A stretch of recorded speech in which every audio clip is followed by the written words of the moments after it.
नमस्कार दोस्तों, एक बार फिर से स्वागत है आप सभी का Manoj study centre YouTube channel पे। देखिए, आज हम इस वीडियो में जीके जीएस के अति महत्वपूर्ण प्रश्नों को लेकर आए हुए हैं।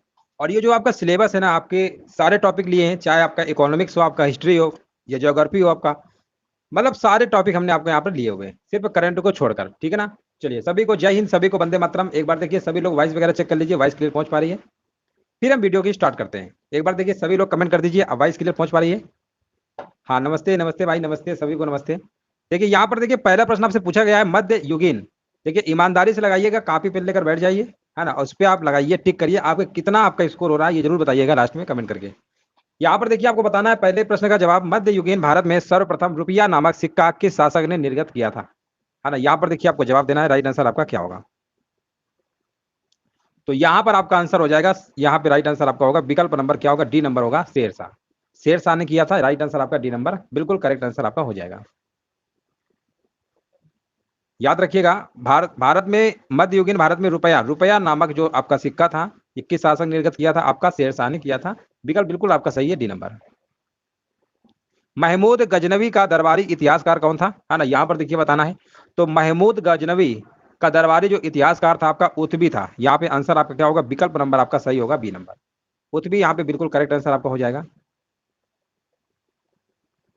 हाँ, बिल्कुल करेक्ट आंसर दिया गया है। प्राचीन पत्तन पुहार किस तट पर स्थित था, है ना। यहाँ पर देखिए बताना है, क्वेश्चन नंबर 3 का जवाब क्या होगा, ताम्रपर्णी, कावेरी, पेरियार या वैगई। तो यहाँ पर आपका जो प्राचीन पत्तन पुहार था, ये आपका था कावेरी, है ना। कावेरी यहाँ पे बिल्कुल सही आंसर आपका होगा। पुहार यानी काकंदी बंदरगाह कावेरी के मुहाने पर आपका अवस्थित है। प्रारंभ में चोर शासक करिकाल ने कावेरी तट पर पुहार के बंदरगाह को दुर्ग बनवाकर सुरक्षित आपका किया था। तो आंसर आपका क्या होगा, कावेरी बिल्कुल करेक्ट आंसर आपका है। महावीर स्वामी को किस नदी के तट पर ज्ञानोदय प्राप्त हुआ था। प्रश्न कई बार परीक्षा में पूछा गया है, महावीर स्वामी को किस नदी के तट पर ज्ञानोदय प्राप्त हुआ था। यहाँ पर देखिए, आपको राइट आंसर बताना है क्या होगा। तो यहाँ पर स्वर्ण स्वीकृता, पलासिनी, गंगा और रिजु पालिका, ये आपके नदियों के नाम दिए गए हैं। आपको बताना राइट आंसर यहाँ पर क्या होगा। यहाँ पर देखिए, आपका जवाब होगा, बिल्कुल सही जवाब दिया गया। यहाँ पे राइट आंसर आपका हो जाएगा, विकल्प नंबर डी होगा, रिजु पालिका। रिजु पालिका बिल्कुल सही जवाब है। 4 नंबर का डी नंबर आपका बिल्कुल राइट आंसर आपका होगा। राख का टीला निम्नलिखित किस नवपाषाणिक स्थल से संबंधित है। देखिए, यहाँ पर आपको बताना, राख का टीला किस नवपाषाणिक स्थल से संबंधित है। 5 नंबर का जवाब क्या होगा। तो देखिए, कर्नाटक में मैसूर के पास, है ना, मैसूर के पास आपका वेल्लारी जनपद में स्थित आपका संगन कल्लू, है ना, संगन कल्लू नामक एक नवपाषाण कालीन पुरास्थल से राख का टीला आपका मिला है। तो इसका मतलब यहाँ पे आपको लगाना होगा संगन कल्लू। विकल्प आपका बी नंबर बिल्कुल करेक्ट आंसर आपका हो जाएगा। किस अधिनियम के अंतर्गत प्रथम बार भारत में चुनाव के तत्व का प्रारंभ हुआ, है ना। यहाँ पर देखिए, आपको जवाब देना है, राइट आंसर यहाँ पर क्या होगा। चलिए, सभी लोग देखिए कमेंट करते रहिए, जो लोग बाद में जुड़े हैं कमेंट जरूर करते रहिए, ताकि उससे आपके आंसर मालूम चलता है। किस अधिनियम के अंतर्गत प्रथम बार भारत में चुनाव के तत्व का प्रारंभ हुआ। तो यहाँ पर आपका आंसर होगा, भारत परिषद अधिनियम आपका है 1892। विकल्प आपका यहाँ पर आपका आंसर जाएगा बी नंबर के साथ। बी नंबर बिल्कुल करेक्ट आंसर आपका है। 6 नंबर का बी याद रखिएगा। यहाँ पर बोला गया ना, प्रथम बार भारत में चुनाव के तत्व का प्रारंभ हुआ, आपका आंसर होगा भारतीय परिषद अधिनियम 1892। नेक्स्ट प्रश्न है हमारा, गांधी जी के नमक सत्याग्रह का एकमात्र उद्देश्य क्या था। अगर हम गांधी जी के नमक सत्याग्रह की बात करते हैं, इनका एकमात्र उद्देश्य क्या था। तो गांधी जी के द्वारा प्रारंभ जो नमक सत्याग्रह का एकमात्र उद्देश्य था, ब्रिटिश सरकार के द्वारा नमक पर लगाए गए कर को समाप्त करना था। गांधी जी ने 18 सहयोगियों के साथ साबरमती आश्रम से 12 मार्च 1930, देखिए डेट याद रखिएगा, 12 मार्च 1930, है ना, 12 मार्च आपका 1930, 12 मार्च आपका 1930 को, ठीक है ना। पैदल यात्रा लगभग 240 किलोमीटर, और 6 अप्रैल 1930 को डांडी पहुंचकर नमक बनाकर इस कानून का उल्लंघन किया। और यहां से गांधी जी ने सविनय अवज्ञा आंदोलन भी आपका शुरू किया था। तो आंसर आपका यहाँ पे क्या होगा, नमक कानून को निरस्त करना। विकल्प आपका ए नंबर बिल्कुल करेक्ट आंसर आपका होगा। इंडियन होम रूल सोसाइटी स्थापित हुई थी। अगर हम इंडियन होम रूल सोसाइटी की बात करते हैं, 1900 में, 1901 में, 1902 में या 1905 में। यहाँ पर देखिए, आपको जवाब देना, राइट आंसर क्या होगा। इंडियन होम रूल सोसाइटी की जो स्थापना है आपकी 1905 में हुई थी। बंगाल विभाजन भी आपका लॉर्ड कर्जन के द्वारा 1905 में हुआ था, और उसी टाइम आपका इंडियन होम रूल सोसाइटी की भी स्थापना आपकी हुई थी। याद रखिएगा, राइट आंसर आपका बिल्कुल सही जवाब दिया गया है। और याद रखिएगा, इंडियन होम रूल सोसाइटी की जो स्थापना की थी, किसने की थी, लंदन में किया गया था। श्याम जी कृष्ण वर्मा ने किया था। याद रखिएगा, यहां लिख दे रहा है श्याम जी, है ना, श्याम जी कृष्ण वर्मा, श्याम जी कृष्ण वर्मा ने किया था। याद रखिएगा, यहाँ पर आंसर आपका डी नंबर बिल्कुल सही आंसर आपका है। किस कांग्रेस अधिवेशन ने 1905 में बंगाल में स्वदेशी तथा बहिष्कार आंदोलन चलाने का समर्थन किया। है ना। यहाँ पर देखिए आपको जवाब देना है। तो ये भी देखिए आपका 19 जुलाई 1905 को विभाजन की रूपरेखा जनता के सामने रखी गई और 20 जुलाई को विभाजन की घोषणा कर दी जाती है, जिसके परिणाम स्वरूप 7 अगस्त 1905 को कलकत्ता के टाउन हॉल में स्वदेशी आंदोलन की घोषणा की जाती है। विदेशी वस्तुओं के बहिष्कार का प्रस्ताव आपका पास किया जाता है और 1905 में हुए बनारस अधिवेशन की अध्यक्षता, बनारस, यहाँ पे आंसर आपका बनारस होगा, डी नंबर। बनारस अधिवेशन की अध्यक्षता करते हुए गोपाल कृष्ण गोखले ने भी स्वदेशी एवं बहिष्कार आंदोलन को मतलब समर्थन किया था। तो आंसर आपका यहाँ पे डी नंबर बिल्कुल करेक्ट आंसर आपका है। निम्नलिखित में से किसने लक्ष्मीबाई के पति की मृत्यु के उपरांत, है ना, उपरांत उनके दत्तक पुत्र उत्तराधिकारी से वंचित किया तथा बाद में राज्य को अपने कब्जे में ले लिया? देखो ये प्रश्न जो आपका है एग्जाम में कई बार पूछा गया। बनारस में लक्ष्मीबाई जी का जन्म हुआ था, वाराणसी में, है ना, झांसी की रानी लक्ष्मीबाई, लेकिन जन्मस्थली बनारस से कई बार पूछा गया। तो यहाँ पर 10 नंबर क्या होगा? यहाँ पर आपका होगा लॉर्ड डलहौजी होगा। यहाँ पर बिल्कुल सही जवाब दिया गया है ना, लॉर्ड डलहौजी बिल्कुल करेक्ट आंसर है आपका। नेक्स्ट प्रश्न बताइए, एशिया की सबसे लंबी नदी कौन सी है? अगर हम एशिया की सबसे लंबी नदी की बात करते हैं, या आपकी चीन की आपकी कौन सी नदी है? यांगत्से नदी है। याद रखिएगा विकल्प आपका यहाँ पर सी नंबर बिल्कुल करेक्ट आंसर आपका होगा। वृहत ज्वार आता है, यहां पर देखिए आपको बताना है वृहत ज्वार आता है, 12 नंबर का जवाब क्या होगा? देखिए ज्वार और भाटा आपने देखा होगा, जो समुद्र की जो लहरें होती है ना, आती हैं फिर चली जाती हैं, यही ज्वार भाटा होता है। और आपने देखा होगा यहाँ पर सागरी जल के ऊपर उठकर तल की ओर आगे बढ़ने की जो क्रिया होती है उसको हम ज्वार कहते हैं, है ना। इसके लिए सूर्य एवं चंद्रमा की संयुक्त आकर्षण शक्ति जिम्मेदार होती है, किंतु चंद्रमा का प्रभाव ज्यादा होता है। ज्वार दो प्रकार का होता है, बृहद ज्वार होता है, चंद्रमा व पृथ्वी जब तीनों एक ही स्थिति में होते हैं, इस स्थिति को आपको सिजिकी भी कहते हैं। यहाँ पे आंसर आपका ए नंबर होगा, ठीक है ना, ए नंबर बिल्कुल करेक्ट आंसर है। जब सूर्य और चंद्रमा एक ही रेखा में आपके होते हैं तो आपका क्या होता है? वृहत ज्वार होता है, ठीक है ना। और जब जब याद रखिए लघु ज्वार क्या होता है? एक लघु ज्वार भी होता है आपका, यहाँ पे लिख दे रहे हैं लघु ज्वार। लघु ज्वार क्या होता है? लघु ज्वार में क्या होता है कि सूर्य चंद्रमा पृथ्वी समकोण की स्थिति में होते हैं, ठीक है ना, समकोण स्थिति में होते हैं, तब लघु ज्वार आपका होता है। सीधी रेखा में होंगे तो वृहत ज्वार होता है। भारत में प्रवेश करने वाले पश्चिमी विक्षोभ उत्पन्न होते हैं, यहाँ पर देखिए आपको जवाब देना है। क्वेश्चन नंबर 13 का आंसर क्या होगा? भारत में प्रवेश करने वाले पश्चिमी विक्षोभ उत्पन्न होते हैं, यहाँ पर जवाब देना है। तो यहाँ पर आपका होगा भूमध्य सागर में, विकल्प आपका बिल्कुल सही जवाब है। यहाँ पर सी नंबर आपका होगा, भूमध्य सागर यहाँ पर बिल्कुल करेक्ट आंसर आपका हो जाएगा। हाँ बिल्कुल सही जवाब है। भारत अवस्थित है, देखो ये जो प्रश्न है ना, ये नॉर्मल प्रश्न है, सभी को आना चाहिए, है ना। भारत की स्थिति के बारे में तो पता ही होना चाहिए, है ना। यहाँ पर विकल्प आपका सिंपल है, यहाँ पर क्या होगा बताइए? हाँ 8 डिग्री 4 मिनट उत्तर से 37 डिग्री 6 है, हाँ उत्तर से, और 68 डिग्री 7 से पूर्व से आपका पूर्व, बिल्कुल सही है। विकल्प आपका यहाँ पर बिल्कुल सही आंसर आपका सी नंबर होगा। ध्यान रखिएगा यहाँ पर दक्षिण लिखा है, जो पहले ही ऑप्शन टिक कर दें, उत्तर से ना, तो यहाँ पर सी नंबर आपका बिल्कुल सही आंसर आपका होगा। जनगणना, यहाँ पर देखिए आपको बताना है, जनगणना 2011 के अनुसार 14 वर्ष से कम आयु वाले की संख्या सकल आबादी का कितना परसेंटेज है? अगर हम 2011 की बात करते हैं, 14 से कम उम्र के संख्या की आबादी आपकी 31% है। याद रखिएगा विकल्प आपका यहाँ पर राइट आंसर आपका सी नंबर बिल्कुल करेक्ट आंसर आपका होगा। साख पत्र, यहाँ पर देखिए आपको बताना है, साख पत्र दिया जाता है, 16 नंबर में बताना है। देखिए साख पत्र को क्रेडिट कार्ड भी कहते हैं, क्रेडिट कार्ड कहते हैं ना, ये हमेशा आयातकर्ता के द्वारा प्रदान किया जाता है, ये हमेशा आयातकर्ता के द्वारा प्रदान किया जाता है, यानी आंसर आपका जाएगा विकल्प नंबर बी नंबर के साथ। उत्तर प्रदेश औद्योगिक विकास निगम स्थापित है, यहां पर देखिए आपको जवाब देना है। उत्तर प्रदेश औद्योगिक विकास निगम स्थित है, कहां पर है? आपको देखिए जवाब देना है, और जवाब देखिए हमारे बीच आ चुका है, बिल्कुल सही जवाब दिया गया। ये आपका उत्तर प्रदेश, जहां से हम आपकी क्लास ले रहे हैं, ये लाइव क्लास आपकी जहां से चल रही है ना, वहीं पर है, कानपुर। चलिए आगे बढ़ते हैं। राष्ट्रीय नियोजन में रोलिंग प्लान की अवधारणा लागू की गई थी, राष्ट्रीय नियोजन में रोलिंग प्लान की अवधारणा लागू की गई थी, किसके द्वारा लागू की गई थी? यहाँ पर आपको बताना है। 1978 में किया गया था, किसके द्वारा? ये आपका जनता सरकार के द्वारा लागू किया गया था। याद रखिएगा 1978, डेट भी आपको याद रखना है, 1978। निम्नलिखित में से किसको मुद्रा की पूर्ति का विस्तृत माप माना जाता है? यहां पर देखिए जवाब देना है, 19 नंबर का जवाब क्या होगा? तो यहां पर आपका होगा M3 को, M3 को हम क्या कहते हैं? मुद्रा पूर्ति का विस्तृत माप कहते हैं। अब M3 बराबर जानते हैं ना क्या होता है? देखिए M3 बराबर आपका होता है, यहां लिख दे रहे हैं, M3 बराबर आपका होता है M1 प्लस बैंकों की सावधि जमाएं होता है ना, बैंकों की सावधि जमाएं होता है, ठीक है ना, जम ये आपका होता है फार्मूला। यहाँ पर M3 होगा। भारत का आर्थिक सर्वेक्षण संबंधित है ना, यहाँ पर देखिए आपको बताना है भारत का, हाँ बिल्कुल सही जवाब है। और क्या बात है, 20 नंबर का जवाब पहले ही आ गया, क्या बात है, मतलब आप हमसे बहुत फास्ट है, बिल्कुल सही जवाब दिया गया है। ऊर्जा बिल्कुल सही जवाब है आपका, और MS बिल्कुल सही है। चलिए यहाँ पर देखिए बिल्कुल सही जवाब दिया जा रहा है। और यहाँ पर देखिए नेक्स्ट प्रश्न आपको बताना है, भारत में स्थानीय शासन से संबंधित निम्नलिखित घटनाओं पर विचार करिए और उन्हें कालक्रमानुसार आपको व्यवस्थित करना है। एमएल सिंघवी समिति, पीके थुंगन समिति, अशोक मेहता और जीके राव समिति। देखिए जब हम आपको एक लेखपाल में पढ़वा रहे थे, प्रश्न हमने बहुत बार करवाया था, आपको अगर याद होगा, डेली क्लास देखते होंगे, ये प्रश्न का आंसर हमने कई बार करवाया था। और इसका जो विकल्प आपको होगा ना, थर्ड, फोर्थ और फर्स्ट, सेकंड, याद रखिएगा, विकल्प आपका सी नंबर होगा, बिल्कुल राइट आंसर आपका है यहाँ पे। बलवंत राय मेहता 1956 आपका है, 1970 में आपको अशोक मेहता है आपका, ठीक है ना, 1985 में आपका जीके राव मेहता है। ना यहाँ पे हम लिख दे रहे हैं, एक बार डेट लिख दे रहे हैं ना, तो आपको याद रहेगा, ठीक है ना। देखिए 1956 आपका कहाँ है, बलवंत राय मेहता है, ठीक है ना।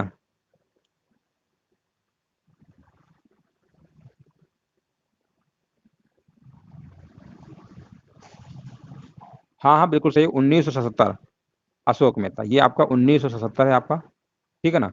पीके थुंगन अगर हम समिति की बात करते हैं 1985 में आपका ये है ना, 1985 आपका है। और पीके थुंगन अगर समिति की बात करते हैं तो ये आपका 1988 है ना, 1988 है। एमएल सिंधवी अगर समिति की हम बात करते हैं, है ना, हाँ हाँ, एमएल एमएल आपको 1987 है आपका, 1987 है ना, 85, 86, 87, है ना, 85। यहाँ पर आप देख सकते हैं, कालक्रम अनुसार आपको बताना था, तीसरा 1970 पहले आएगा, फिर आपका आएगा 1985 है ना, फिर आपका 87 है, और फिर आपका 88। देख लीजिए हमने सारा टाइम आपको लिख दिया है, स्क्रीनशॉट ले लीजिए, इसको पढ़ लीजिएगा। हाँ बिल्कुल सही है, चलिए आगे बढ़ते हैं। भारतीय संविधान में संशोधन के लिए विधेयक लाया जा सकता है ना। यहाँ पर देखिए संशोधन के लिए विधेयक लाया जा सकता है, 22 नंबर का बताना, ये आपका है या तो आपका लोकसभा या तो राज्यसभा, है ना, या तो लोकसभा या तो राज्यसभा, बिल्कुल सही है। और यहाँ पर संविधान संशोधन जो है आपका आर्टिकल जो है आपका 368 संबंधित है, सभी को पता होना चाहिए। आर्टिकल 368 आपके यहाँ पर क्या होगा, राइट आंसर आपको किसी भी, आप दोनों सदनों में किसी भी आप ला सकते हैं। केवल धन तथा वित्त विधेयक को लिए, देखिए धन विधेयक होता है और वित्त विधेयक, इनका सिर्फ आपको लोकसभा में ही प्रस्तुत किया जाता है। बट यहाँ पर अगर संविधान संशोधन की बात करेंगे ना, तो कहीं भी ला सकते हैं। भारत की संसदीय व्यवस्था में शून्यकाल कहाँ से लिया गया है, कई बार कराया है ना, यहाँ पर, हाँ यहाँ पर देखिए बताना राइट आंसर क्या होगा। शून्यकाल संसदीय प्रक्रिया में भारत की ही देन है, और ये 1962 से जारी है, तो उपर्युक्त में से कोई नहीं, ये भारत की ही देन है, 1962 से आपकी चल रही है। आंसर आपका होगा डी नंबर। हाँ, और हमारे भी देखिए रीजनिंग बाई सनो सर आ चुके हैं। नाइस सर जी, नमस्ते सर जी, है ना। देखिए सर जी हैं यहाँ पर, कानपुर में ही इनकी सर की क्लास चलती है ऑफलाइन, है ना, ऑफलाइन क्लास चलती है। चलिए यहाँ पर देखते हैं, नेक्स्ट प्रश्न आपको बताना है, भारत में नागरिकता की निम्नलिखित विशेषताओं में से कौन सी सही है। यहाँ पर देखिए आपको बताना है, राइट आंसर यहाँ पर क्या होगा, 24 नंबर का। और भारतीय संविधान में एकल नागरिकता की व्यवस्था की गई है। भारतीय संविधान का भाग नंबर 2 है ना, आपका सिटीजनशिप से संबंधित है। और भाग 2 आपका यहाँ पर आपको पता होगा, संपूर्ण भारत की एकल नागरिकता है। और यहाँ पर अगर हम बात करते हैं, आर्टिकल आपके 5 से 11 तक है आपका, है ना, आर्टिकल 5 से 11 नंबर तक है। भाग 3 आपका मौलिक अधिकार है, 12 से 35। भाग नंबर 4 आपका नीति निर्देशक तत्व है आपका, 36 से 51, ठीक है ना। तो आर्टिकल नंबर यहाँ पे आपका 5 से 11 आपका है, संपूर्ण भारत की एकल नागरिकता है, ठीक है। और ब्रिटेन के समान लिया गया, याद रखिएगा। संविधान सभा की प्रांतीय संविधान समिति का अध्यक्ष कौन था, यहाँ पर देखिए आपको बताना है, 25 नंबर का आंसर क्या होगा। तो अगर हम प्रांतीय संविधान सभा के अध्यक्ष की बात करते हैं, तो आपके सरदार पटेल, विकल्प नंबर आपका डी नंबर सही होगा। हमारे शरीर में रक्त का दाब कितना होता है, हमारे शरीर में रक्त का दाब कितना होता है, यहाँ पर देखिए 26 नंबर का जवाब देना है, 26 नंबर जवाब हमारे बीच आ चुका है ना। वायुमंडलीय दाब से अधिक, विकल्प आपका यहाँ पे आंसर जाएगा बी नंबर के साथ।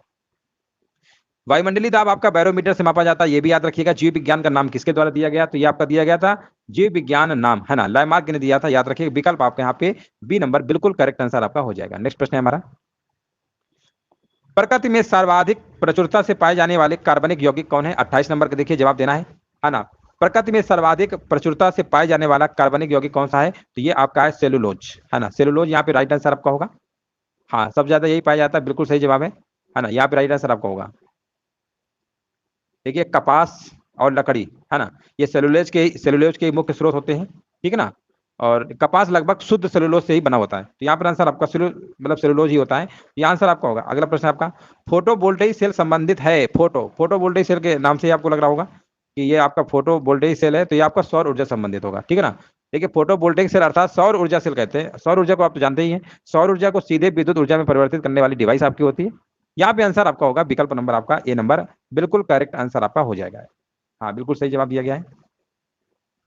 चलिए यहाँ पर देखिए आपको बताना है ना। चलिए यहाँ पर देखिए हमारे बीच आकाश भी आ चुके हैं, है ना। चलिए धन्यवाद आपका। यहाँ पर देखिए प्रकाश वर्ष किसकी इकाई है, यहाँ पर देखिए आपको बताना है क्वेश्चन नंबर 30 का। देखिए प्रकाश वर्ष सिंपल है, इसमें तो दिमाग नहीं लगाना है ना। ये आपके दूरी की है। ये कौन सी दूरी? खगोलीय दूरी। अब छोटी मोटी दूरी थोड़ा नापेगा ये, है ना, लंबी दूरी के लिए होता है। एक प्रकाश, हाँ बिल्कुल सही है। एक प्रकाश वर्ष बराबर, देखिए प्रश्न एक बार पूछा गया था तो याद रखिएगा 9.46 इंटू 10 की पावर 15 मीटर होती है ना। ये डाटा याद रखिएगा, 9.46 इंटू 10 की पावर 15 मीटर आपका होता है। चलिए बिल्कुल बिल्कुल यहाँ पर देखिए, है ना, फोटो वोल्टेज बिल्कुल सरसों में मिलान करना है और इनको यहाँ पर आपको सुमेलित करना है। चलिए सुमेलित करिए और जल्दी से बताइए इसका आंसर क्या होगा। 1564, 1575, 1579 आपके दिमाग में याद आ गया होगा थोड़ा बहुत कि 1564 यह है क्या, है ना। इनकी देखिए आपको बताना है, मैचिंग कराना है ना। देखिए 1564 जजिया का उन्मूलन है आपका, है ना, और 1575 आपका ये आपका जजिया का उन्मूलन, यानी ये आपका हो जाएगा ए नंबर का सी। ए नंबर का पहले का सिर्फ सी देखिए ना, केवल एक ही विकल्प में दिया है। जब एक ही विकल्प में दिया है तो आपको ज्यादा दिमाग नहीं लगाना है, आपको सी नंबर टिक कर देना। सी नंबर यहाँ पे आंसर आपका बिल्कुल करेक्ट आंसर आपका हो जाएगा। नेक्स्ट प्रश्न है हमारा, किसने एक तरफ संस्कृत मुद्रा लेख के साथ चांदी के सिक्के निर्गत किए, है ना। किसने एक तरफ संस्कृत मुद्रा लेख के साथ चांदी के सिक्के निर्गत किए? सेकंड नंबर का जवाब यहाँ पर आपका आंसर होगा महमूद गजनवी, विकल्प आपका जाएगा बी नंबर के साथ। याद रखिएगा महमूद गजनवी ने अपने सिक्कों पर एक और कलमा का संस्कृत अनुवाद, ठीक है ना, आपका अंकित करवाया था। याद रखिएगा विकल्प आपका यहाँ पर बी नंबर बिल्कुल करेक्ट आंसर आपका हो जाएगा। दक्षिण भारत का प्रसिद्ध तक कोलम का युद्ध हुआ था, कहां पर हुआ था आपको बताना है। दक्षिण भारत का प्रसिद्ध तक कोलम का युद्ध हुआ था, है ना। यहाँ पर देखिए जवाब देखिए बिल्कुल आ रहे हैं सभी के। और यहाँ पर देखिए क्वेश्चन नंबर 3 का जवाब आपको बताइए किनके किनके मध्य हुआ था। तो ये आपका जो तक कोलम को जो युद्ध हुआ था आपका चोल और राष्ट्रकूटों के मध्य हुआ था। चोल और राष्ट्रकूटों के मध्य हुआ था, यानी आंसर आपका जाएगा विकल्प नंबर बी नंबर के साथ।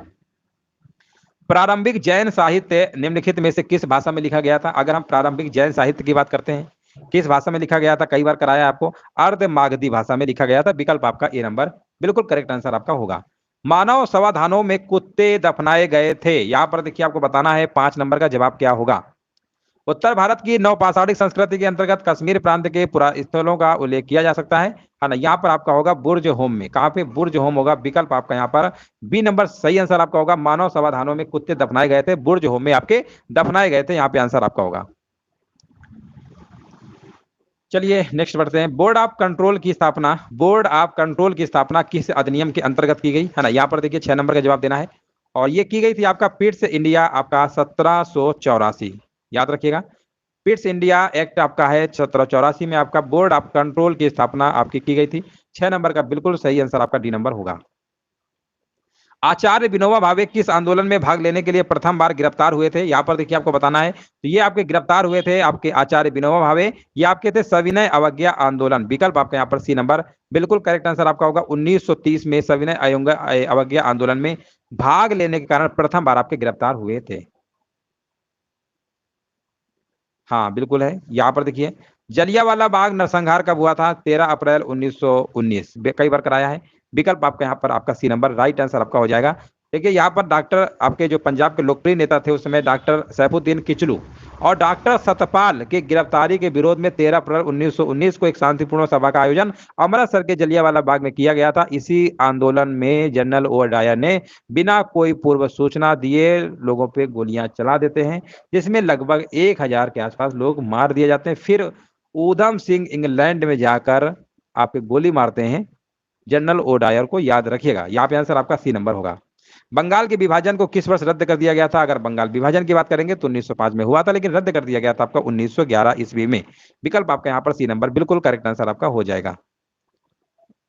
12 दिसंबर 1911 को सम्राट ने बंगाल विभाजन को आपका दिल्ली दरबार में ही रद्द कर दिया गया था। और इसके बाद 1 अप्रैल 1912 को दिल्ली की कलकत्ता की जगह भारत की नई राजधानी आपकी बनाई गई। नेक्स्ट प्रश्न हमारा, महालवाड़ी प्रथा में किसके साथ राजस्व का बंदोबस्त हुआ था, है ना। यहाँ पर देखिए 10 नंबर का जवाब देना है, कमेंट देखिए यहाँ पर करते रहिए। और 10 नंबर का जवाब भी हमारे बीच आ चुका है, यहाँ पर आपका जवाब हो जाएगा, है ना। 10 नंबर का देखिए यहाँ पर महालवाड़ी पद्धति के अनुसार अगर हम बात करते हैं तो ये आपको ग्राम समुदाय के साथ समग्र समग्र रूप से, यहाँ पे आंसर आपका डी नंबर होगा, ठीक है ना। डी नंबर यहाँ पे सही आंसर आपका है। डी नंबर आपका बिल्कुल सही आंसर आपका होगा, ठीक है ना, डी नंबर। देखिए यहाँ पर जो इकाई कृषक का खेत था आपका भूमि कर की इकाई कृषक का जो खेत नहीं अपितु ग्राम अथवा महाल, है ना, जिसे जागीर का एक भाग हुआ करता था, इसी पद्धति यही पर पद्धति आपकी थी। तो यहाँ पे आंसर आपका डी नंबर बिल्कुल सही आंसर आपका है। 10 नंबर का डी होगा। चलिए नेक्स्ट प्रश्न बताइए। संदीप भी हमारे भी देखिए आ चुके हैं। हाँ बिल्कुल सही है। यहाँ पर देखिए आपको बताना है अपवाह क्षेत्र की दृष्टि से जो विश्व की सबसे लंबी नदी है वह है, दृष्टि से जो विश्व की सबसे लंबी नदी है उसका नाम आपको बताना है। तो ये आपकी अमेजन नदी है। विकल्प आपका यहाँ पे आंसर जाएगा अपवाह के क्षेत्र में। यहाँ पर विकल्प नंबर आपका बी नंबर सही आपका हो जाएगा। देखिए अमेजन विश्व की सबसे विशाल और नील नदी के बाद दूसरी सबसे लंबी नदी है, किंतु क्षेत्रफल और बहाव के अनुसार अगर हम बात करेंगे तो विश्व की सबसे लंबी नदी, सबसे बड़ी नदी अमेजन होगी आपकी एरिया के हिसाब से, अगर हम बात करते हैं बहाव के अकॉर्डिंग। हाँ बिल्कुल सही है। प्रधान यामोत्तर है ना, प्रधान यामोत्तर। यहाँ पर देखिए आपको बताना है ध्रुव वृत्तीय तथा विषुवतीय रेखा का प्रतिच्छेदन बिंदु अवस्थित है। 12 नंबर का देखिए जवाब देना है, तो 12 नंबर का आपका जवाब हो जाएगा। यहाँ पर आपका आंसर होगा, यहाँ पर ए नंबर होगा अंध महासागर में, अंध महासागर में बिल्कुल सही जवाब है यहाँ पर, है ना। प्रधान यामोत्तर तथा विषुवत रेखा एक दूसरे को अटलांटिक महासागर या अंध महासागर में काटती हैं। अटलांटिक महासागर या अंध महासागर में काटती हैं, याद रखिएगा। तमिलनाडु में मानसून के सामान्य महीने कौन से हैं? यहाँ पर देखिए आपको बताना है तमिलनाडु में मानसून के सामान्य महीने कौन से हैं, तो यहाँ पर आपका हो जाएगा नवंबर और आपका दिसंबर है, आपका आंसर सही होगा। 15 सितंबर को जब सूर्य भूमध्य रेखा के पास होता है तब भारतीय ग्रीष्मकालीन मानसून लौटता है, उसे लौटता मानसून आपका कहा जाता है। ठीक है, यहाँ पे आंसर बिल्कुल सही है। नवंबर दिसंबर में आंध्र प्रदेश के रायलसीमा तथा तमिलनाडु में आपकी वर्षा भी आपकी होती है। निम्नलिखित राज्यों में से कौन से उत्तर प्रदेश के सीमावर्ती हैं? अगर हम उत्तर प्रदेश की सीमावर्ती की बात करते हैं तो यहाँ पे आपका आंसर हो जाएगा विकल्प नंबर 14 नंबर का राजस्थान। राजस्थान तो है ही, और भी देख लीजिए छत्तीसगढ़ भी है, आपका झारखंड भी है, पंजाब को छोड़ दीजिए, पंजाब को छोड़ दीजिए, बस आपका आंसर जो है ना सब पूरा है। 2, 3, 4 होगा विकल्प आपका यहाँ पर बी नंबर बिल्कुल करेक्ट आंसर आपका हो जाएगा। नेक्स्ट प्रश्न है हमारा, वर्ष 2001-11 की अवधि में उत्तर प्रदेश की 10 की जनसंख्या वृद्धि दर कितनी रही है ना। 2001-2011 के दरमियान पूछा गया है, तो यहाँ पे आपका आंसर हो जाएगा 15 नंबर का आंसर होगा 20.09%, यानी विकल्प आपका ए नंबर बिल्कुल राइट आंसर आपका हो जाएगा। ये उत्तर प्रदेश की है। अगर हम देश की बात करेंगे, देश यानी पूरे देश की बात करेंगे तो आपका 17.07% थी आपकी देश की, लेकिन यूपी की बात करेंगे ना तो 20.09% आपका है। विशेष आर्थिक क्षेत्र, यहाँ पर देखिए आपको बताना है विशेष आर्थिक क्षेत्र यानी सेज नीति घोषित की गई थी। यहाँ पर आपका 16 नंबर का जवाब क्या होगा? सेज, विशेष आर्थिक क्षेत्र आपका होता है। ये जो आपका है अप्रैल 2000 में घोषित की गई थी, यानी यहाँ पर 2000 कहाँ लिखा हुआ है? अप्रैल का महीना देखिए, यहाँ पर आपका ऑप्शन नंबर ए नंबर बिल्कुल सही आंसर आपका होगा। अदृश्य निर्यात का अर्थ क्या होता है? इंडिविजुअल, अगर हम एक्सपोर्ट की बात करते हैं इसका अर्थ क्या होता है? तो इसका अर्थ आपका होता है सेवाओं का निर्यात, है ना, सेवाओं का निर्यात होता है। ए नंबर यहाँ पे बिल्कुल सही आंसर आपका होगा। अगर हम बात करते हैं भुगतान संतुलन विवरण, इसको दो प्रकार से आप डिवाइड कर सकते हैं। चालू खाता आपका होता है, एक पूंजी खाता आपका होता है, ठीक है ना। चलिए आगे बढ़ते हैं। चालू खाता के भी दो भाग होते हैं, एक दृश्य खाता आपका होता है, एक आपका अदृश्य खाता होता है। तो कुल मिला के चालू खाता के ही आप ये पार्ट पढ़ते हैं। खादी ग्रामोद्योग आयोग की स्थापना किस पंचवर्षीय योजना काल में की गई थी? अगर हम खादी ग्रामोद्योग आयोग की स्थापना की बात करेंगे किस पंचवर्षीय योजना काल में की गई थी, तो ये की गई थी आपकी दूसरी यहाँ पर योजना है। आंसर आपका जाएगा विकल्प नंबर सी नंबर के साथ, ठीक है ना। दूसरी योजना में था आपका विकल्प आपका यहाँ पे आपका सी नंबर बिल्कुल करेक्ट आंसर आपका होगा। गिल्ट, यहाँ पर देखिए आपको बताना है गिल्ट एज्ड बाजार किससे संबंधित है? गिल्ट एज्ड बाजार का संबंध जो आपका है कम जोखिम वाली प्रतिभूतियों से होता है। इनमें सरकारी प्रतिभूतियों को भी शामिल किया जाता है, ठीक है ना। प्रतिभूतियों, इसमें भारतीय रिजर्व बैंक के माध्यम से सरकारी और अर्ध सरकारी जो प्रतिभूतियां होती है इनका क्रय विक्रय किया जाता है। तो इसका मतलब जो गिल्ड एज्ड बाजार का अर्थ क्या हुआ? सर्वोत्तम हुआ या उत्कृष्ट हुआ? तो आंसर यहाँ पे क्या होगा? विकल्प नंबर आपका होगा सरकारी प्रतिभूतियों के व्यापार से रिलेटेड है। विकल्प आपका सी नंबर बिल्कुल करेक्ट आंसर आपका होगा। भारत सरकार के नीति आयोग जो आर्थिक नीति निर्धारण का चिंतन समूह है ना। नीति देखिए कुल मिला के नीति का पूरा फुल फॉर्म ही पूछ लिया है और कुछ नहीं पूछा है, फुल फॉर्म आपको बताना है। तो इसका आंसर फुल फॉर्म क्या होगा? नेशनल, है ना, यहाँ पर national institute for transforming India, है ना। यहाँ पे आंसर आपका होगा राष्ट्रीय भारत परिवर्तन संस्थान, यानी आंसर आपका बी नंबर आपका होगा विकल्प नंबर बी नंबर। भारत के प्रधानमंत्री इसके अध्यक्ष है आपके, याद रखिएगा, है ना, अध्यक्ष। चलिए आगे बढ़ते हैं। सही उत्तर का देखिए यहाँ पर चयन करना है 21 नंबर में। सभी व्यक्ति पंचायती राज के सदस्य बन सकते हैं, और सेकंड ऑप्शन लिखा हुआ है वह व्यक्ति जो राज्य विधानसभा का सदस्य होने की योग्यता न रखता हो पंचायती राज का सदस्य बन सकता है।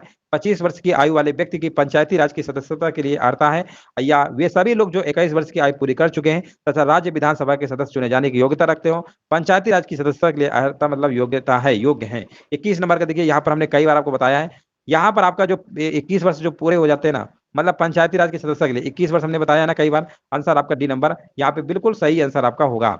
कोई विधेयक धन विधेयक है या नहीं, इसका निश्चय निम्न में से कौन करता है? 22 नंबर में आपका जवाब हो जाएगा लोकसभा का अध्यक्ष करता है कि आपका विधेयक कैसा है, धन विधेयक है कि नहीं है ना? ये सारी चीजें आपका लोकसभा और धन विधेयक लोकसभा में भी प्रस्तुत किया जा सकता है। बिना अनुमति के कितने दिन संसद से अनुपस्थित होने पर किसी भी सांसद को अयोग्य घोषित कर दिया जाता है? मतलब यहाँ पर कितने दिन आप अनुपस्थित रहेंगे तो ये माना जाएगा आप अयोग्य हैं। यानी यहाँ पर आपका होगा बिना मतलब सदन को सूचना दिए 60 दिन, यानी यहाँ पर 2 महीने अगर आप अनुपस्थित रहेंगे तो आपकी सेवा खत्म कर दी जाएगी। निम्नलिखित में से किन को विधि के शासन के मुख्य लक्षणों के रूप में माना जाएगा, है ना? 24 नंबर में देखिए आपको बताना है। तो पहला देखिए आपका लिखा हुआ शक्तियों का परिसीमन माना जाएगा, बिल्कुल सही है। और विधि के समक्ष क्षमता 14 से 18 में ये भी आपका माना जाएगा। और सरकार के प्रति जन उत्तरदायित्व या स्वतंत्रता और नागरिक अधिकार, ये वाला ले लीजिए। तीसरा नहीं होगा, यानी 1 2 4 आपका विकल्प यहाँ पे आपका सी नंबर बिल्कुल राइट आंसर आपका होगा। चलिए नेक्स्ट प्रश्न है हमारा, भारतीय संविधान इनमें से किसका सर्वाधिक ऋणी है? अगर हम भारतीय संविधान की बात करते हैं इनमें से किसका सर्वाधिक ऋणी है, तो 25 नंबर का आपका जवाब बताइए क्या होगा? 25 नंबर का आपका जवाब होगा भारत शासन अधिनियम 1935। ठीक है ना? यहाँ पे राइट आंसर आपका होगा भारत शासन अधिनियम आपका 1935 वाला, बिल्कुल करेक्ट आंसर आपका हो जाएगा। रक्त क्या होता है? यहाँ पर देखिए आपको बताना है रक्त क्या होता है। अगर हम रक्त की बात करते हैं 26 नंबर में, तो रक्त आपका क्या होता है? एक संयोजी ऊतक होता है। एक संयोजी क्या होता है? ऊतक होता है। बस हो गया। नेक्स्ट प्रश्न है हमारा, निम्नलिखित जंतुओं में से किसमें 3 प्रकोष्ठ वाला हृदय होता है? 3 प्रकोष्ठ वाला हृदय किसमें होता है? ये आपका होता है मेढक में होता है। ठीक है ना? मेढक में होता है, याद रखिएगा। 3 प्रकोष्ठ वाला हृदय सिर्फ मेढक में होता है। मेढक एस्फीबिया वर्ग का प्राणी है। एस्फीबिया, इनमें सभी प्राणी उभयचर होते हैं। ठीक है ना? याद रखिएगा। तो यहाँ पे आंसर आपका 3, तीनों, 2 आलिंद होता है, 1 निलय होता है। टोटल कितने हो गए? 3 प्रकोष्ठ हो गए आपके। यहाँ पर देखिए आपको बताना भारी जल क्या है? भारी जल, ठीक है, भारी जल का प्रयोग आप देखे होंगे मंदक के रूप में यूज होता है। G2O इसका फार्मूला होता है ना? तो यहाँ पे आंसर सिंपल है, आपका हो जाएगा मंदक के रूप में होता है ना। विकल्प आपका बी नंबर आपको टिक कर देना है। घरेलू बिजली के तार आधार रूप में कैसे होते हैं? यहाँ पर देखिए 29 नंबर का देखिए जवाब देना है। घरेलू बिजली के तार आधार रूप में कैसे होते हैं? 29 नंबर का देखिए बताना है। तो घरेलू बिजली के तारों में प्रतिरोधों को क्या करते हैं? समांतर क्रम में जोड़ा जाता है तथा प्रतिरोध पर विभवांतर भी समान होता है। साथ में समांतर क्रम में संयोजन से न्यूनतम प्रतिरोध भी प्राप्त किया जा सकता है। यानी यहाँ पे आंसर आपका होगा समांतर संयोजन, यानी विकल्प आपका यहाँ पर बी नंबर बिल्कुल करेक्ट आंसर आपका होगा। तो घरेलू बिजली में जो तार होते हैं कई जोड़े जाते हैं? आपके पहला जोड़े जाते हैं। अगर सीरीज में जोड़ेंगे ना तो एक जगह खराब तो सब खराब हो जाएगा, इसलिए पहला जोड़ते हैं, याद रखिएगा। और डेसिबल किसे नापने के लिए प्रयोग में लाया जाता है? अगर हम डेसिबल की बात करते हैं तो सिंपल है, डेसिबल आपका ध्वनि की तीव्रता का मात्रक होता है। ध्वनि की तीव्रता का मात्रक आपका होता है। ठीक है ना? लेकिन बोला गया है किसे प्रयोग में लाया जाता है, तो ध्वनि, यानी वातावरण में ध्वनि। बस हो गया। विकल्प यहाँ पे आपका आंसर क्या होगा? यहाँ पे आपका सी नंबर बिल्कुल करेक्ट आंसर आपका हो जाएगा।